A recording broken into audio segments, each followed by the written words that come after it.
Hai,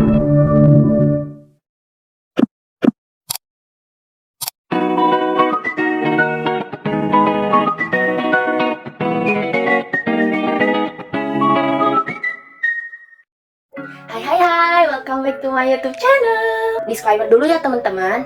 Materi yang aku akan sampaikan hari ini yaitu materi yang aku dapatkan dari jurnal-jurnal ilmiah seperti Hello Sehat, Halo Dokter, dan sebagainya. Nah, tema yang akan aku ambil hari ini yaitu mental health issue, perbedaan anxiety disorder dengan panic attack.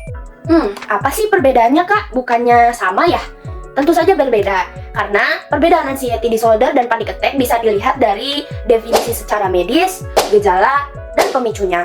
Jadi kalau kalian penasaran, silahkan simak penjelasan aku kali ini ya teman-teman. Sekarang kita akan bahas dulu materi tentang mental health issue. Mental health issue adalah pola psikologi yang muncul akibat gangguan signifikan secara klinis, yang membuat seseorang merasa tidak nyaman dengan kondisinya, karena berdampak pada pemikiran, perasaan, perilaku, suasana hati, maupun kombinasinya. Nah, gangguan ini dimulai dari gangguan ringan hingga berat yang mengakibatkan seseorang membutuhkan penanganan yang serius.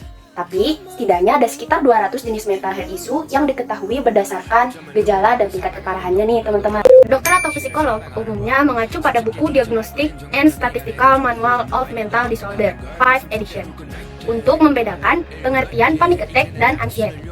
Panic attack atau serangan panik adalah episode dari rasa takut yang teramat sangat sehingga menyebabkan reaksi fisik tertentu pada orang yang mengalaminya. Kondisi ini biasanya terjadi secara spontan dan bukan reaksi dari situasi yang penuh tekanan. Panic attack terjadi tanpa alasan dan tidak dapat diprediksi. Sementara itu, anxiety disorder atau gangguan kecemasan merupakan paling besar yang melingkupi berbagai macam gangguan psikologis. Meski begitu, kondisi ini tidak didefinisikan dalam DSM-5, sehingga dokter atau psikolog tidak akan mendiagnosisnya. Kemudian di sini ada perbedaan pemicu timbulnya gejala.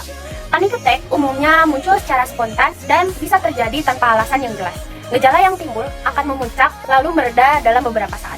Nah, aku akan kasih contoh kehidupan sehari-hari ya teman-teman. Saat berbelanja di swalayan, seorang yang mempunyai panic attack bisa secara tiba-tiba dilanda kepanikan, seperti akan didatangi sebuah musibah besar.